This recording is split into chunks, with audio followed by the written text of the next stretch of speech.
Hey, it's Benji Cole, son of Al Cole from CBS Radio and host of People of Distinction, the talk that gives an in-depth view of some of the most dynamic, intelligent, and successful people on the planet. Run to our website, peopleofdistinction.org for more info, or you can always email me directly at benji@alcoleenterprises.com. And on the line with us today, we have Sharmila Panirselvam. We'll be discussing her fantastic book, In Search of Deeper Things in Life. Available for purchase from Amazon, BarnesandNoble.com. But guys, listen, if you want to gather everything that Sharmila has to offer, do yourself a favor and head directly to her personal site. And that's injesusheart.com. That's INJESUSHEART.com. There, not only will you find more information on Sharmila herself, you'll find more information on this fantastic book, as well as find hyperlinks set up to take you to the purchasing page. So one more time, that's injesusheart.com. And guys, I will say that Sharmila was brought to our network, People of Distinction, today by some of the best movers in the business. Author Reputation Press Publishing. So if you have a book that you'd like moved, well, do yourself a favor and contact ARP. You can find out more information on them at authorreputationpress.com. So without further ado, let's jump right in. Sit back, strap in, have your notebooks ready, and let's get ready for this fantastic journey. Sharmila, first and foremost, welcome to People of Distinction, and thank you so much for being a guest. How are you? Oh, I'm doing so good, Benji. Thank you so much. Thank you very much for being a guest. We're really looking forward to this, and I truly mean it. The journey that you have been able to take, we're very interested in learning about that. But I'm really interested in learning about this words of wisdom in terms of how you overcame some of the obstacles, in terms of some of the questions you had answered in your own mind on your journey, so that we can take that and we can implement it into our day-to-day lives, right? And there's so much to be gained here from this book and the wisdom that you've acquired. Now, Sharmila, before we go into the book, let's hold off slightly. Start by telling our listening audience a little bit more about yourself and your background, please. Thank you, Benji, for this opportunity. All right. My name is Sharmila Panirselvam. I was born and raised in Malaysia in an Indian family from Malaysia. Malaysia is one of the country in Southeast Asia, and Malaysia has two divisions. One is West Malaysia and another is East Malaysia, West Malaysia and East Malaysia. And the west side is called the Peninsula Malaysia, and the east side is called Borneo. Borneo is an island, by the way. And the largest group of Malaysians consists of three races. That's the Malays, the Chinese, and the Indian. And that's where I came from, the Indian. And about 50% of the Malaysian population are the Malays. They are the largest ethnicity that's in the country.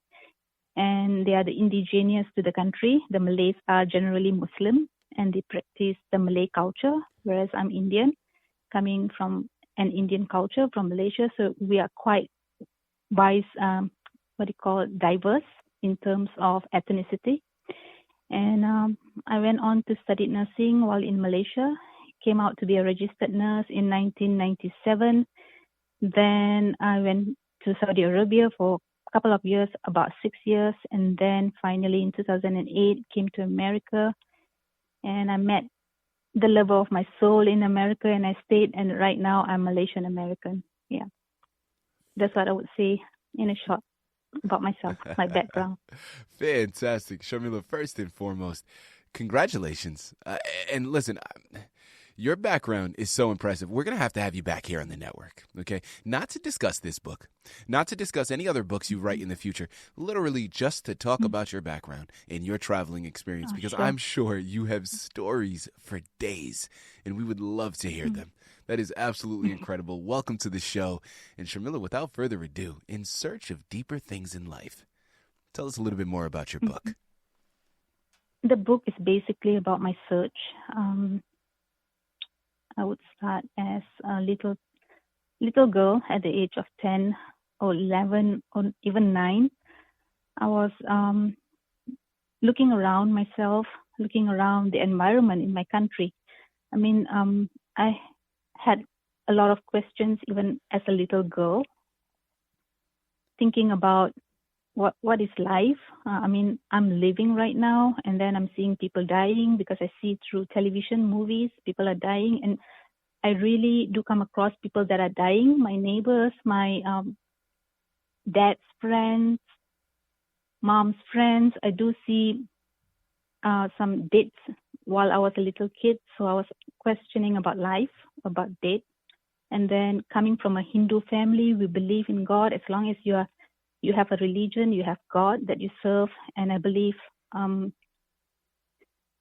this is all ordained by God, life, death, and then knowing God and things like that. But yet I had this a little kind of anxiousness in me when I was growing up, thinking about why people are dying, what's the meaning of life. And it went a little bit deeper when I was a teenage girl at the age of 17.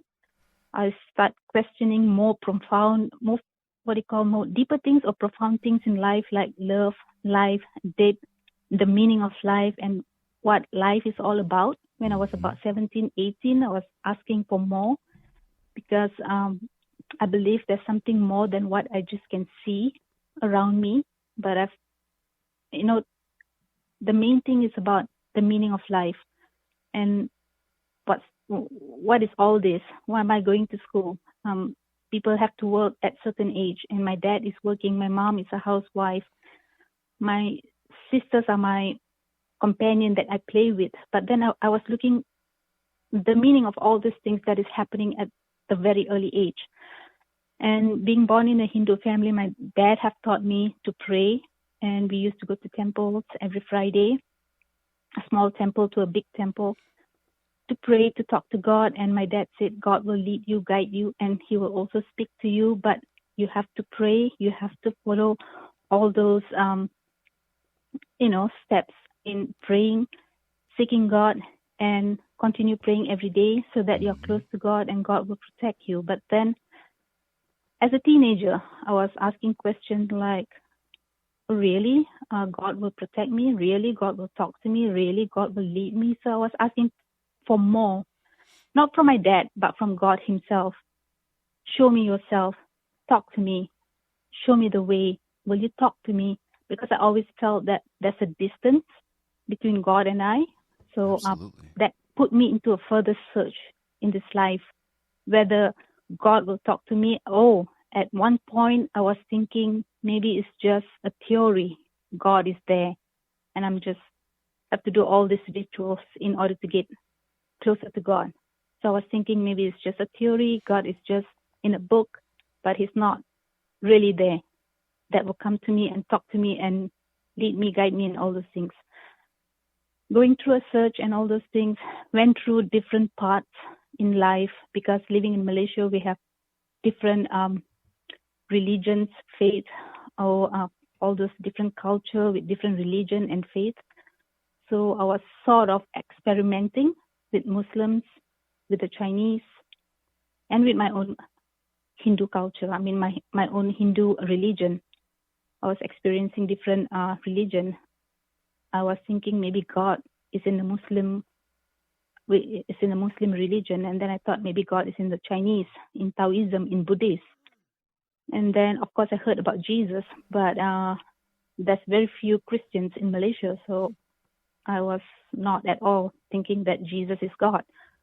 So I went through a search and read some books, talked to people from different faiths, that those from Muslim background, those from Buddhist, and different Chinese faith, because they have the Taoism and the Buddhist and a few other faith in the Chinese itself. So I was talking to them, getting to know their God, and reading a book from what they used to give me. My Muslim friends, they will give me a book about their belief, and then those Chinese will give me a book on their belief. So I used to read. But everything was in vain, because I felt like God is still not reachable. He's still not talking to me. Everything was silence. And finally, to make a long story short, when I came to America, I felt like life is running fast. I need to find God. because at that age, I was already in my 30s. When I came to America, I thought life is running short for me. Everything is running very fast. I have to talk to God and ask Him, what does He have for me in this life of mine? What's the meaning of it? And then I was going through Hindu temple because I'm a Hindu. So looking on the internet, looking for a teacher that can teach me about God and His existence. And hopefully one day I'll find a temple in America, a Hindu temple in America, so that I can grow in my faith. Because I was feeling very insecure about myself, that my life is going or heading into a direction that is not going to be good for me. So, and once again, I'll cut it short. I end up in a church somehow without knowing that I was going to a church with a friend. One of a girl that I know from work, she's a girl from Trinidad and Tobago.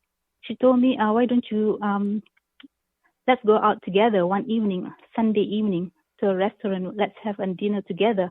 I said, yeah, of course, let's go out together. So she and her husband came and picked me up on Sunday evening.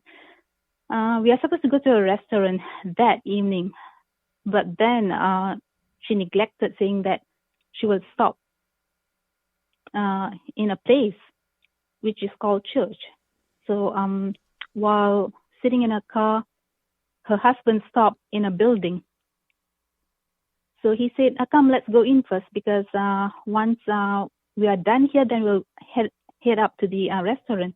Mm-hmm. So walking into that building, I knew this was a church, but I was very disappointed because my friend should be respecting me. She knows that I'm a Hindu. She should respect me, who I am, and things like that. But I was so mad. But then since I was already in the church, I said, okay, I will just let this one time pass, and then I will not go out with this girl anymore, something like that. I was really mad with her. So I just kept it quiet and everything, and I let my friend just, bring me in, walked in, and she brought me right to the front of the seat in the church. And I sat right in front row, the very first row. That makes me even much more unhappy with her. I felt humiliated and all those things, because I was thinking that she's such a nice person. She should respect me, but why is she doing all these things? And she brought me right to the front, in the front row of the church. I sat down, and then they asked us to stand up. I don't know what's going on in the church, and they were singing these worship songs. They said this is worship, but I was not able to relate to any of those. I just wanted to get out of there. Mm-hmm. And then, as the worship is over, I felt, okay, just a few more minutes, then I'll just tell my friend, come, let's go. But then when the senior pastor took over and told us all the, giving us the information about the things that is coming for next week, and then he said he's inviting his assistant pastor to come and preach that evening. So he invited his assistant pastor to come up onto the pulpit to preach.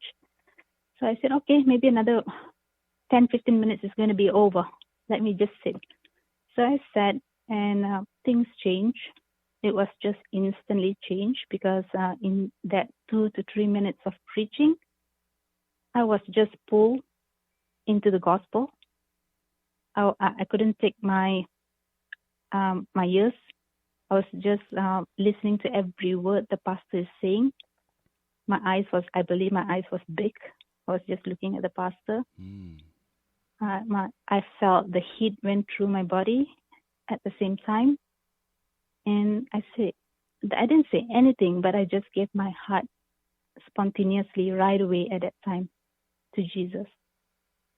I just felt the special touch of God. I don't know what was that, but definitely it was God, a special touch, because the gospel was preached, but I had that heat going through my body. I felt something special. It's difficult to say it in words, but I gave my heart to Jesus right away. I wanted to kneel at that time, and then soon after that, it was end of the sermon, and the pastor said, close your eyes, bow your head, let's all pray together. So I closed my eyes, bow my head, and you know, uh, just respecting to the prayer. And then my friend that was sitting next to me, she touched my shoulder. She said, "Hey, what are you doing? Are you sleeping?"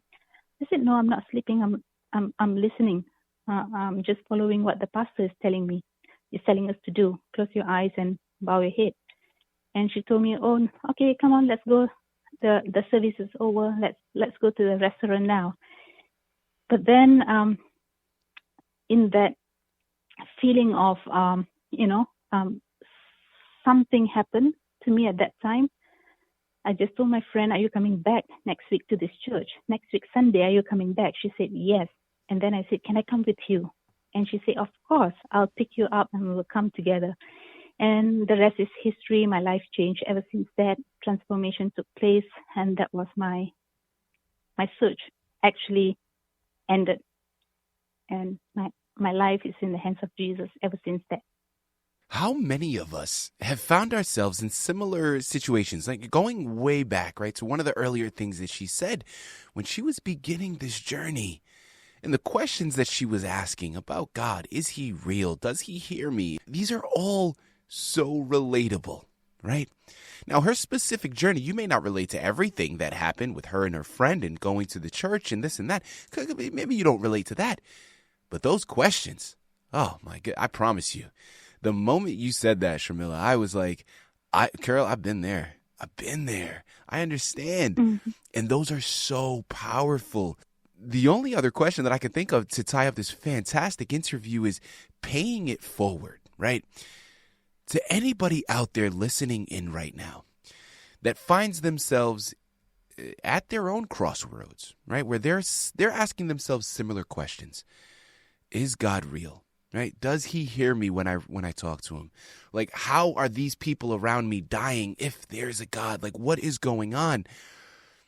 What are some words of wisdom that you can relay to anybody in their journey to better or strengthen their relationship with God, or in their journey to even find God? What would you like to say to them? I would say the simple thing is open up your heart and ask God, "Are you there? Can you talk to me? Show me yourself. I really want to know you." Put that in a test and see who the true God is. Because the one true God will stand up and lead you and guide you and put you in the right path. But you may go through different paths, that the Lord may put you in, but eventually he will bring you to the one true living God, and that is Jesus and Jesus only. As I can relate to myself, I was a Hindu. I know I was serving God, but I was asking, "Are you there? Are you there? Lord, talk to me. God, I want to know you." I was a Hindu. I have a God, but I was still asking and searching and asking God, "Talk to me, lead me, guide me." One true God, that is Jesus, heard that call, heard that cry. He lead me, guide me, brought me to America. Done. He showed himself to me. He gave me the experience, and everything changed. That one touch. The rest is a history. I got a Bible. I read the Bible. Ever since then, transformed. And he is still transforming me till today, because transformation takes a lifetime. Mm-hmm. That is what I would say. Yeah. What would you say was a highlight for you in this entire journey? Either your personal journey on discovering God and building your relationship, or something that surprised you about this journey in writing the book and getting it published?